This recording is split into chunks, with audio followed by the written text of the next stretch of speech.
네, 안녕하세요. 오토소닉스 소닉입니다. 주행하면서 리뷰 2편 시승기 총평을 담고 있는 이 리뷰를 시작을 하기 전에 오토소닉스 채널 구독과 좋아요 부탁드리도록 하겠습니다. 이미 구독 중이시라고 하면 구독은 누르지 말고 좋아요만 눌러주세요. 스마트폰을 무선 충전에 넣고, 이게 컵홀더 안쪽에 있어서 조금 불편하긴 하네요. 시동.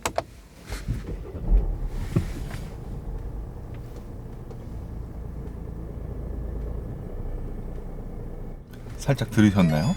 엔진 소리는 이 정도고요. 에어 컨디셔닝, 에어컨을 완전히 껐을 때, 에어컨을 완전히 껐을 때는 오히려 엔진 소리가 덜 들려옵니다. 에어컨을 2단 정도로 켜놓고 온도는 21도 세팅. 6기통 디젤 엔진이 이 정도 소음이면 처음에 출발할 때 한 60km까지 속도를 올릴 때 엔진 소리가 사실 거슬리는 부분인데, 엔진 방음만 조금 해주면 이거는 뭐 전혀 거슬리는 거 없을 것 같아요.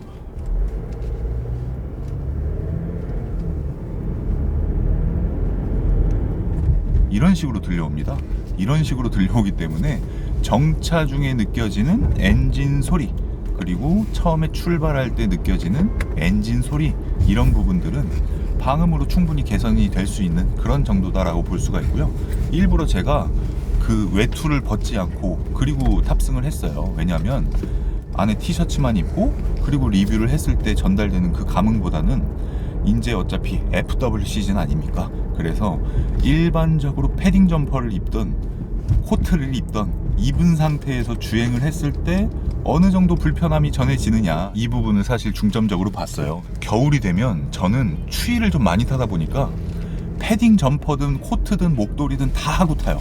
운전할 때 불편한 걸 못 느껴요. 옛날부터 지금 운전면허를 취득했을 때부터 그렇게 타왔다 보니까 처음에 외투를 벗고 딱 앉았는데 이 허리 받침이 꽤나 이렇게 짱짱한 거예요. 아마 이거는 제가 몸무게가 187cm에 90kg가 나가는데, 아마 체중이 많이 나가시는 분들, 평균 체형보다 좀 많이 나가시는 분들은 이게 조금 불편할 수는 있는데, 저는 한 이 정도 두께의 코트에서도 이 정도면 시트가 오히려 딱 잡아준다라고 볼 수가 있겠습니다. 이렇게 스티어링을 할 때 보면 방지턱, 이야우 부드럽네. 자, 두 번째 방지턱은 조금 셉니다. 20인치 휠이 장착되어 있는데, 와, 이 정도면 이 정도면 E클래스 300을 탈 때, E300을 탈 때 제가 방지턱이 진짜 좋다, 이 부분은 BMW 530i와 벤츠 E300을 비교를 했을 때 E300이 훨씬 좋다 방지턱은, 이렇게 말씀을 드렸었어요. 대신에 급차선 변경이나 이런 걸 할 때 E300보다 530i가 훨씬 민첩성이 좋기 때문에 주행 패턴에 맞게 선택을 하셔라 라고 말씀을 드렸는데, 벤츠 CLS 400D의 경쟁 모델로 볼 수 있는 차가 BMW에 없어요. 뭐 그냥 구분으로 진다고 하면 6 시리즈 GT인데, 6GT 같은 경우에는 이렇게 좁은 실내 공간이 아니라 굉장히 넓은 실내 공간을 가지고 있기 때문에 비단 주행 질감이나 주행 성능 때문에 차종을 바꾸진 않거든요. 그래서 그 부분을 이야기하는 분은 사실 큰 의미는 없을 것 같고, 640i GT와 벤츠 CLS 400D의 주행 질감을 비교를 해보면 이 부분에서는 오히려 CLS 400D보다는 640i GT가 더 우수합니다. CLS에 적용된 에어매틱 바디 컨트롤, 앞으로 나올 450에 적용될 그 에어 서스펜션과 똑같거든요. 제가 느꼈을 때는, 저는 이제 대형차를 워낙 좋아하다 보니까 S클래스랑은 느낌 좀 차이가 많이 나요. S클래스 느낌은 아니고 E클래스에 가까운데, 가다 서다 자동으로 시동이 꺼진 상태예요. 가속 페달을 톡 건드려서 시동이 켜질 때 진동은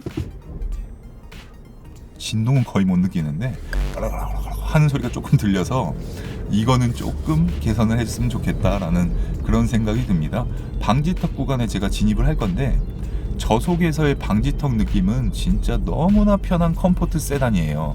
이 차의 디자인만큼이나 이게 과연 스포츠 세단이 맞는가 하는 그런 느낌이 들 정도고요. 오히려 이 부분에서는 포르쉐 파나메라보다 얘가 훨씬 편해요, 기본적으로. 그리고 RPM 2000 정도, 이 차량은 길들이기 모드입니다. RPM 2000 정도 가속을 했을 때도 이미 충분한 힘이 나오고요. 40km에서 방지턱 충격이 그렇게 크지가 않아요. 다시 한번, 이 부분은 오히려 S클래스에서는 앞에 범퍼 거기 빗물바지 있잖아요. 그게 꾹 하고 찌거든요. 근데 얘는 그런 게 없어요.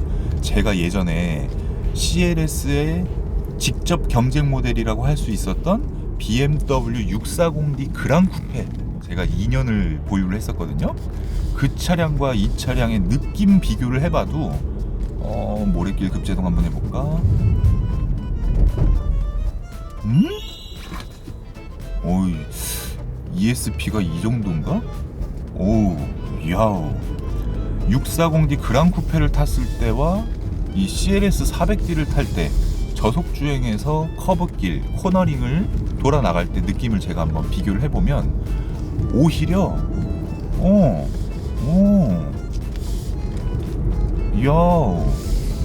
야 CLS 잘 나왔네요. 차 진짜 잘 나왔네. 이야기를 할 때도 목소리를 제가 크게 낼 필요가 없어요. 굉장히 편안하면서 커브길과 코너링에 진입을 하니까 이 클래스와 완전 달라요. 640D 그랑 쿠페 같은 경우에는 댐핑이 꽤나 높았어요. 그래갖고 방지턱 넘으면 빡 찍고 막 꽝꽝하고 이런 부분도 조금 있었는데, 고속도로에서의 막 칼치기라 그러죠. 급차선 변경 막 하고 이럴 때는 진짜 좋았거든요.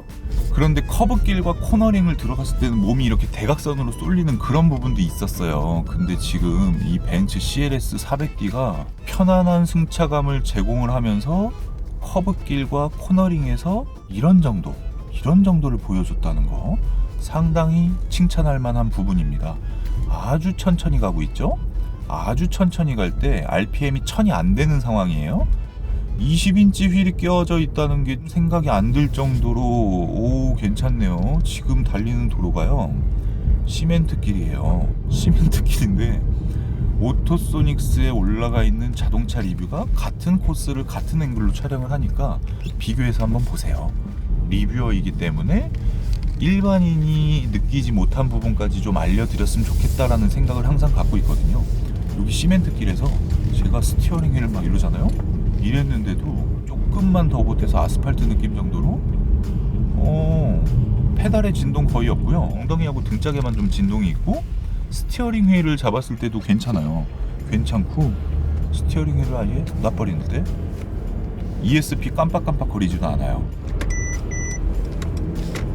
뒤에 차가 오는데 방향지시등을 켰더니 띠띠 하고 안내를 해주죠. 그냥 로터리를 40km 정도로 한번 싹 돌게요. 몸이 대각선으로 흔들리는 이 부분을 체크를 해보면 자 그냥 야 쏠리긴 쏠리는데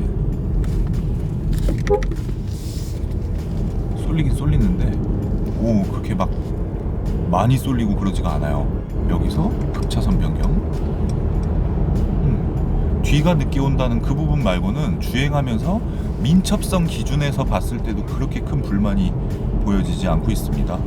뽀봉뽀봉 하는 부분에서 공명이 없다는 것만 해도 뒷좌석에 탄 사람이 이 차를 타고 멀미를 할 가능성이 굉장히 적다는 얘기예요.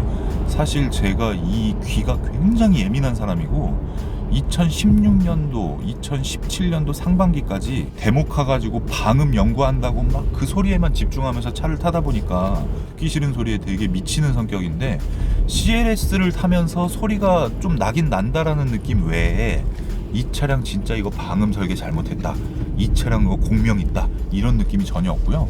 저속 주행을 하면서 RPM을 1000에서 1200 정도, 1000에서 1200 정도를 사용을 할 때도 엔진에서 오 하는 소리가 없어요. 그냥 오 하는 이런 소리가 나다 보니까 6기통 디젤 엔진인 CLS 400D와 4기통 가솔린 엔진인 벤츠 2300을 비교를 할 때 오히려 주행 중엔 얘가 특정 소리 빼고는 가솔린의 그 부드러움을 갖고 있어요. 이렇게 부드럽고 이렇게 경쾌한 엔진이 12년 후에는 만들지 않는다고 하니까 너무 아쉽습니다. 굉장히 경쾌하고 부드러워요. 엔진 상당히 부드럽네요. 이 엔진을 가지고 한 2만에서 3만 킬로 정도 주행을 한 차를 딱 타면 그 부드러움에 진짜 놀랄 정도로, 디젤은 2만 킬로부터니까 느끼실 거예요. 주행거리가 지금 몇 킬로야. 지금 주행거리가 뭐 제가 리뷰한 게 전체 주행인데 기분 좋습니다. 스티어링 휠을 제가 왼쪽 갔다 오른쪽 갔다를 조금씩 털면서 좀 늘려가 볼게요.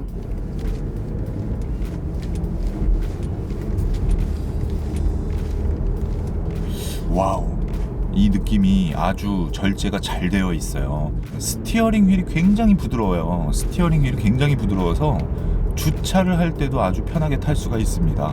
대시보드가 상당히 높이 있어요. 시트가 낮다는 느낌이 아니라 대시보드가 조금 높이 위치해 있다? 그런 느낌인데, 차가 에어 서스펜션이 주행할 때 이렇게 밑으로 쫙 깔리면 이 클래스보다 주행하는 높이가 더 낮아요. 낮다 보니까 시트가 낮은 것 같이 느껴지는데, 포르쉐 파나메라보다 오히려 시트가 더 높아요. 포르쉐 파나메라보다 시트가 조금 높고 이 클래스보다 조금 낮은 정도, 그 정도 시트 높이고요. 사이드 미러가 상당히 잘 보여요. 광각 미러도 왼쪽 오른쪽 다 기본으로 적용이 되어 있고, 팔을 만약에 이러고 탔을 때는 여기가 둥그렇게 깎여져 있다 보니까 이 자세가 안 나와요. 그리고 이게 너무 높아서 어색하고, 여기 팔받침 있는데 해놓고 그냥 한 손으로 이렇게 잡을 때는 오히려 좀 난 것 같고, 오른손으로 이렇게 잡긴 조금 그렇고요. 핸들을 가운데다 손을 넣고 뭐 이렇게 운전하든 이렇게 운전하든 이런 것도 편한데, 양손 주행할 때가 그냥 괜찮은 것 같아요. 양손 주행할 때가 괜찮은 것 같고요. 지금 정 가운데 착석을 한 다음에 이 벤츠 엠블럼을 제가 딱 지켜봤을 때, 제 코가 여기 있죠? 여기서 이렇게 쫙 나오면 거의 정중앙이라고 해도 될 것 같아요. 이 차는 아닌가? 내가 이렇게 있어야 되나? 이렇게 가야 되나? 이런 식으로 이걸 굳이 태클 걸라고 생각을 하지 않는 이상은 언급할 내용이 필요가 없고, 이 무릎, 이 발 공간 있죠? 발 공간이 이 클래스보다 여유롭네요. 지금 보니까 왼쪽 오른쪽이 살짝 벌린 상태에서 운전을 할 수 있다 보니까 BMW 타시던 분들이 CLS 많이 넘어올 거예요. BMW 타시던 분들, 그리고 아우디를 타시던 분들은 이 차가 시트가 오히려 더 편해요. 시트 착석감이. 아우디는 시트가 너무 오른쪽으로 와 있는 느낌이거든요. 이렇게 차마다 특성이 다 다른데, CLS는 전반적으로 모든 부분에서 타협이 잘 되어 있는 그런 모습입니다. 소음, 진동, 승차감, 스포츠성, 디자인, 엔진 출력, 연비, 가격은 좀 한 500만 원만 좀 깎아줬으면 좋겠는데, 그 부분 말고는 다 전반적으로 괜찮은 것 같아요. 제가 이 차량을 시승을 할 때는 과격한 주행을 아예 하지 않고 일반인들이 그냥 타는 정도로 주행을 하고 있죠. 연비는 생각보다 안 나와요. 연비는 이 정도, 제가 740LD를 갖고 있는데요. 740LD로 이런 주행을 했을 때 연비가 12.5km 정도 나오거든요, 리터당. CLS 400D 지금 10.7km 주행을 하고 있습니다, 연비가. CLS 450 가솔린이었다고 하면, 저의 경험으로 판단을 하면 이 정도 주행을 했을 때 리터당 한 6.5km 정도 나왔을 거예요. 그리고 처음에 하고 출발할 때 나는 소리는 아무리 막 4000rpm 이렇게 막 밟아도 엔진 소리가 그렇게 크지 않을 것 같아요. 그 말인즉슨 CLS 450이나 53AMG처럼 AMG의 배기음을 가지고 있는 차량이나 가솔린 특유의 그 사운드, 그게 없다. 커브길에서 제가 스티어링을 확 할 때 다시 반대쪽으로 확, 이럴 때만 몸이 막 이렇게 되지, 일반적으로 내가 산길을 탄다 뭐 이렇게 할 때는 전혀 그런 느낌이 없어요. 뭐 이런 부분에 있어서 CLS 400D나 CLS 450을 살까 말까 고민을 하는데, 이거 이 클래스랑 별 차이 없는 거 아니야? 라고 생각하시는 분들, 별 차이 많이 납니다. 많이 나고요. 이제 벤츠 CLS가 시승차가 풀리기 시작할 거예요. 많은 분들이 시승을 하실 건데 저와 아마 비슷한 느낌을 갖지 않을까라는 생각이 듭니다. 그런데 문제는 이제는 겨울이죠. 방금 울컥거렸다. 구단 미션. 이제는 겨울이에요. 겨울의 디젤차 엔진 소리는 엔진 특성 때문에 여름철에 2배 이상 커집니다. 그 부분 감안하고 이 차를 선택을 하셔야 되고요. 디젤을 탈까 가솔린을 탈까 막 고민이 되시죠? 그 부분에 있어서 오토소닉스 스튜디오 리뷰를 준비할 내용이 있으니까 그것도 참고해 주시고요. 오늘 리뷰에서는 다이내믹한 주행이 빠져서 아쉬운 부분이 있는데, 그렇다고 이제 나온 신차를 가지고 RPM을 막 3-4천 올리고 급제동하고 이러는 거는 아니라고 생각을 하기 때문에, 내 차를 길들인다는 느낌을 가지고 RPM은 맥시멈 2,500까지 사용을 했고요. 거의 90% 2,000rpm 내에서 운전을 했습니다. 그런데도 경쾌함과 부드러움이 제대로 느껴지고요. 디젤 엔진 특성상 1, 2단에서는 조금 뭔가 이렇게 엔진 브레이크 걸리는 느낌이 들 거예요. 예를 들어서 지금 이제 방지턱이 있어서 가속 페달을 뗐다, 그리고 나서 이렇게 천천히 갈 때 이럴 때 울컥 살짝, 그리고 가라가라가라가라 소리 나고 우행 우행 하는 그 소리, 다시 가다 서다 뭐 정체길이다 가라가라가라가라 스탑앤고 끄고 꽹. 그런 부분 외에 디젤 엔진이라서 이 차가 조금 별로다 뭐 이런 이야기를 하기에는 무리가 있어요. W222 현재 S클래스의 페이스리프트 전 그때 S350D 엔진, 350D보다 지금 400D가 더 높은 출력을 갖고 있어요. 그 350D 엔진이랑 이 400D 엔진이랑 비교를 하면 천지 차이예요. 천지 차이. 가속 페달을 걔는 진짜 세게 밟아야지 차가 이렇게 반응을 했는데 CLS 400D 그리고 S400D, S350D는 훨씬 가벼워졌습니다. 맨날 다니는 길에 시멘트길인데 조용하다라고 이야기할 수 있을 정도 수준은 아닌데 구형 CLS보다는 많이 조용해졌습니다. 디젤 엔진 소리에서 조금 가끔 듣기 싫은 소리가 나는 건 있는데 그거가 디젤을 선택하지 않을 만큼 수준이 되진 않아요. 리터당 연비가 지금 10.8km까지 올라왔거든요. 아주 부드럽고 경쾌하고 편안한 승차감을 제공을 하는데 이 부분 천장이 너무 낮아서 천장에 닿고 허리를 쭉 붙이고 운전할 수 없다 보니까 허리에는 조금 무리가 오는 그런 단계가 되었습니다.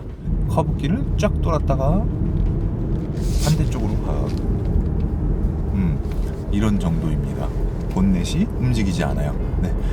주행하면서 리뷰 2편 여기서 마무리를 하고 시승기 총평에서 차분하게 차를 세워놓고 말씀드리도록 하겠습니다.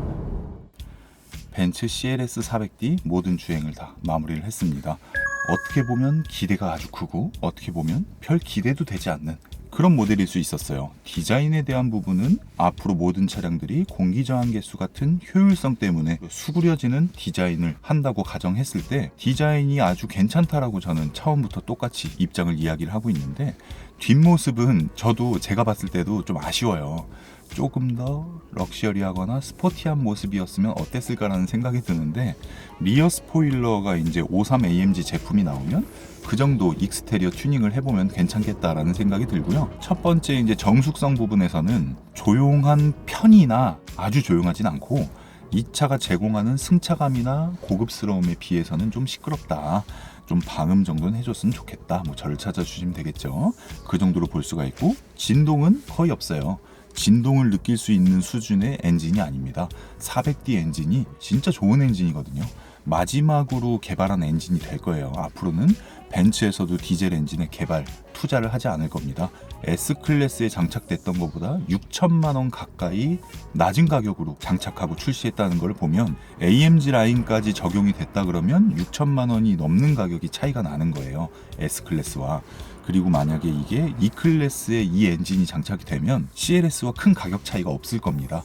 이런 부분을 봤을 때 CLS 400D라는 차량은 아주 매력적이다. 가솔린을 타던 사람이 디젤을 탔을 때 만족을 할 수 있느냐 논점에서 봤을 때도 소음과 진동에서는 당연히 가솔린과 비교할 수 없게끔 안 좋게 얘기할 수는 있겠는데 고급류를 막 2, 3일에 한 번씩 넣어야 된다는 스트레스가 없이 주행을 할 수 있다는 그런 부분을 봤을 때는 아주 매력적이다라고 볼 수가 있겠습니다. 벤츠의 6기통 디젤 엔진 치고는 연비가 상당히 잘 나온다라고 볼 수가 있고요. 만져지는 느낌이나 전반적인 느낌이 천장만 봤을 때 그리고 이 센터 콘솔만 봤을 때는 E클래스랑 다를 게 없어요.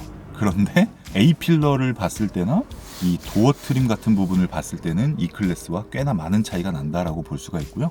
신장이 180cm가 넘어가시는 분은 천장에 달 거예요. 차가 이렇게 계속 움직이니까. 그리고 180 미만이신 분들도 앉은 키가 크신 분들은 이렇게 대꼬복고 칠 때 그때 천정이 달 수가 있다라고 볼 수가 있고요.